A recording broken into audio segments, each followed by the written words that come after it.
México subordinado. La subordinación en la etapa neoliberal. Cuarta parte. Miguel de la Madrid, 1982-1988. Crisis neoliberal y el inicio del salinato. Sección 6. Esta es una obra del maestro Héctor Alejandro Mora Gallardo. Un mal comienzo, generador de un similar fin de sexenio.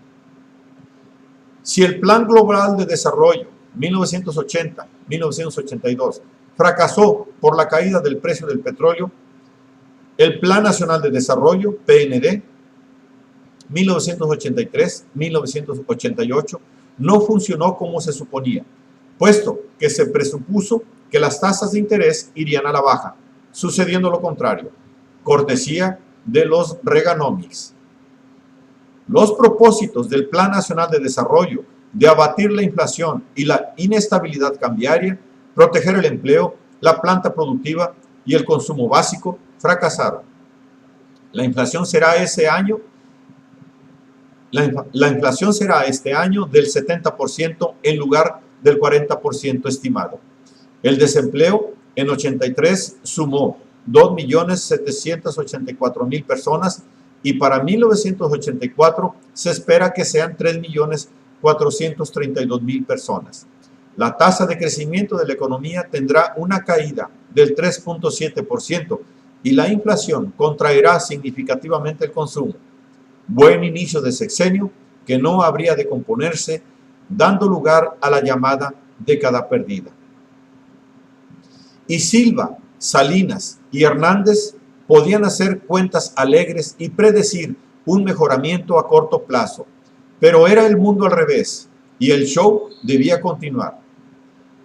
El recetario fondo monetarista se aplicaba ortodoxamente.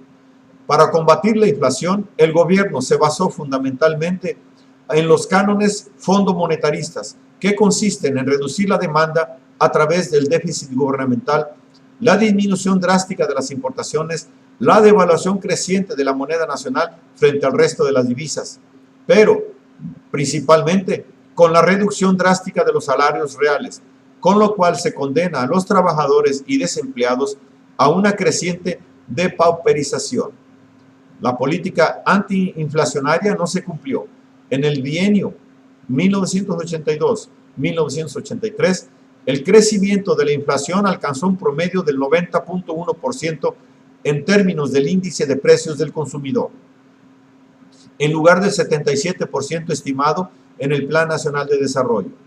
En 1983, la inflación tuvo un crecimiento del 80.8% en lugar del 50% que se había trazado el gobierno. Fieles al dogma neoliberal monetarista de que los salarios y el gasto público son inflacionarios, la crisis se combate deprimiendo la economía, la auténtica, sin que la inflación fuese contenida, puesto que las empresas monopólicas incrementan sus precios para mantener sus ganancias a flote, tal y como lo suelen realizar cuando están en dificultades, trasladando a los precios de sus productos los costos y algo más por aquello de la plusvalía y las ganancias netas. Tiempo en el que la Secretaría de Hacienda puso en venta 339 empresas, con un valor de 84.441 millones de pesos, empresas que habían sido tomadas con la expropiación bancaria. En el ideario tecnócrata neoliberal, tales no eran prioritarias ni formaban parte de las áreas estratégicas a cubrir por el sector público. ¿Quién se apuntaba para comprarlas? Pues a los exbanqueros no les faltaba con qué. El monto de la indemnización recibida exclusivamente por la expropiación de las instalaciones bancarias que hoy maneja el gobierno asciende a 89.320 millones de pesos, por lo que podrán readquirir las acciones que les fueron expropiadas hace casi 21 meses y todavía les quedarían 1.789 millones de pesos. Las transnacionales del norte también podrían hacerlo si el gobierno consentía aumentar el porcentaje de acciones que podían detentar, como inversión, claro está. Para eso implementaba la ley sobre inversión extranjera, acorde con lo que el cliente pida. Todo lo cual indica que la política económica neoliberal impuesta por los tecnócratas respondía de manera directa y dócil a los planes de injerencia diseñados en el norte. Durante el gobierno de Miguel de la Madrid se decretó la fusión de las 5 empresas ferrocarrileras entonces existentes en una sola. Se hizo primordialmente con el fin de flexibilizar los contratos colectivos de trabajo, afectando negativamente a 30,000 trabajadores.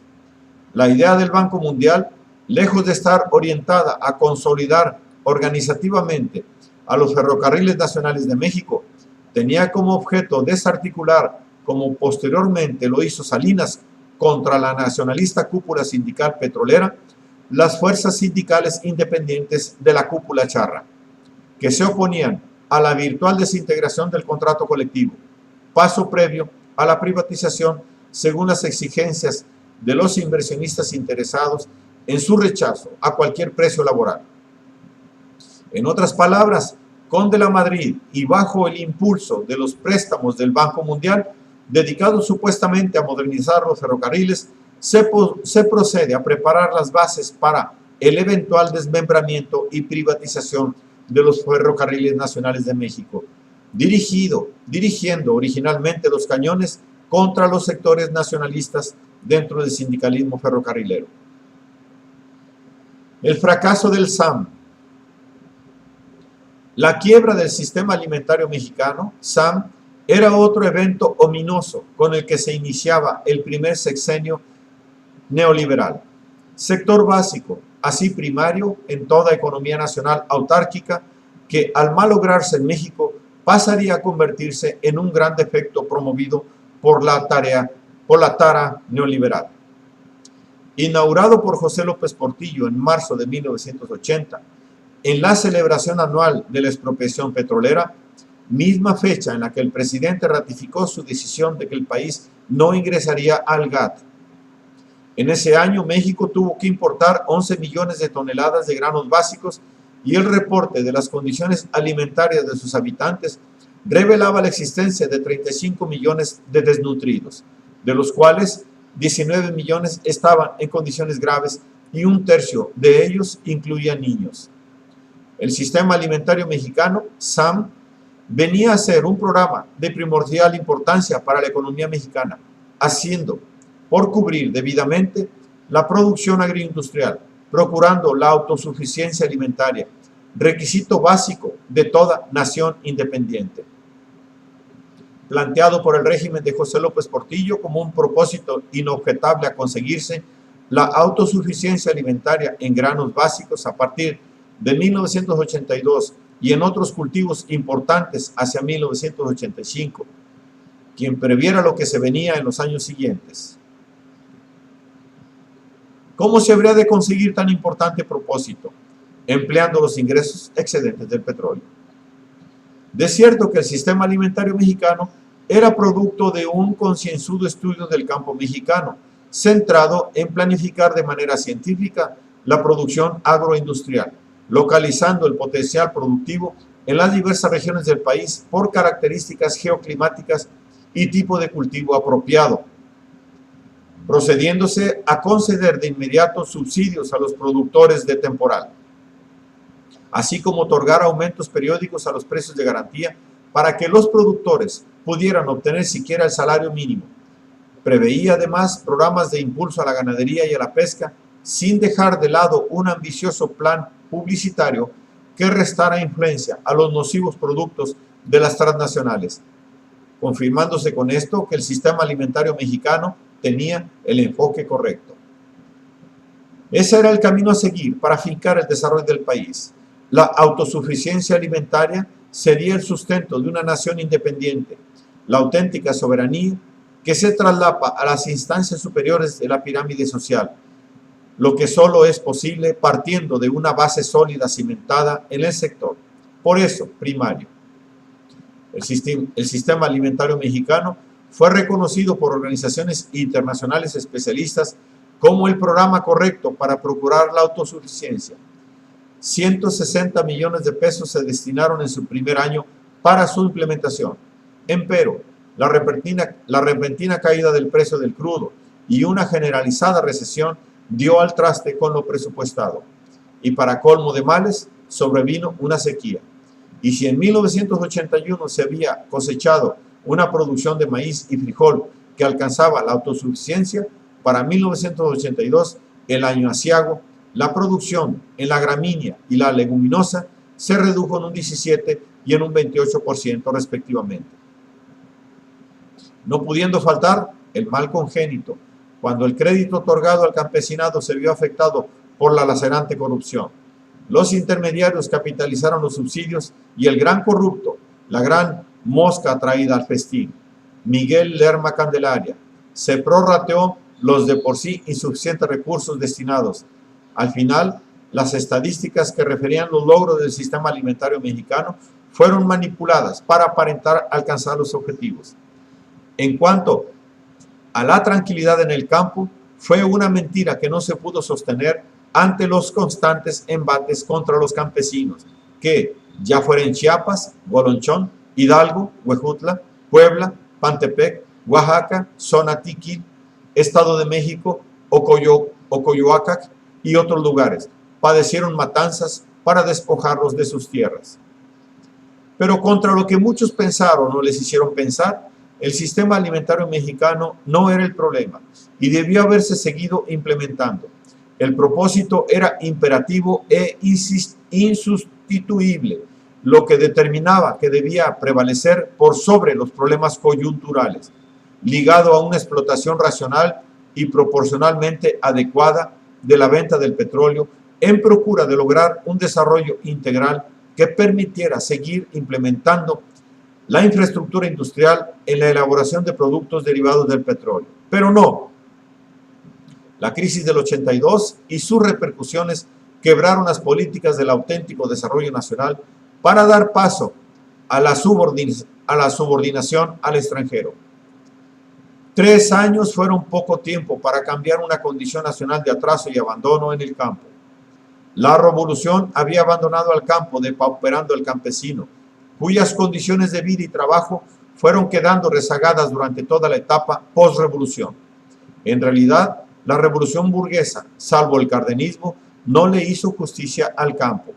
No hizo del campesino una de sus prioridades, sino que fue marginándolo y permitiendo la concentración de las mejores tierras en otra burguesía agraria. El México profundo mostraba una realidad lacerante por la traición de la burguesía ya pseudo-revolucionaria para con el campo. El sector auténticamente revolucionario fue depauperado por un partido cada vez más aburguesado. El milagro del sistema alimentario mexicano se desvaneció de inmediato. Para 1983 se contemplaba que la importación de alimentos ascendería a 21 millones de toneladas. Las empresas transnacionales del rubro alimentario instaladas ya en México hacían su parte para bloquear la autosuficiencia alimentaria. En procura de la ganancia capitalista agrícola, hacen incompetente la producción del campesino aislado. Las devaluaciones del peso volvían raquíticos los créditos y subsidios concedidos. 80,000 millones de pesos anunciados para el 83 por la devaluación del mismo representaban un retroceso de un 20% en relación con el año anterior.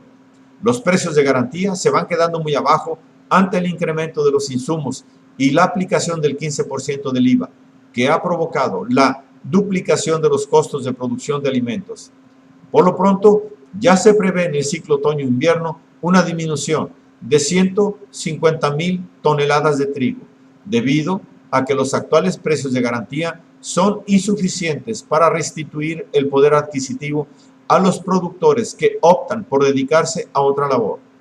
De ahí, entre otras cosas, se sigue el auge de la producción de estupefacientes. ¿Qué dijo o hizo Miguel de la Madrid ante el problema del campo y el exterminio del sistema alimentario mexicano? Dejar en claro que la tara neoliberal se había instalado en el Palacio de Gobierno con su arribo a la presidencia. En su programación inicial manifiesta en 10 puntos, no hizo referencia alguna al campo. No era de extrañar. Taradez de burgueses colonizados y desnaturalizados, pudiendo los periodistas ya consignar que no haciéndose ningún planteamiento de consideración sobre el campo, se auguraban años de vacas flacas, trigos y mazorcas raquíticas por venir.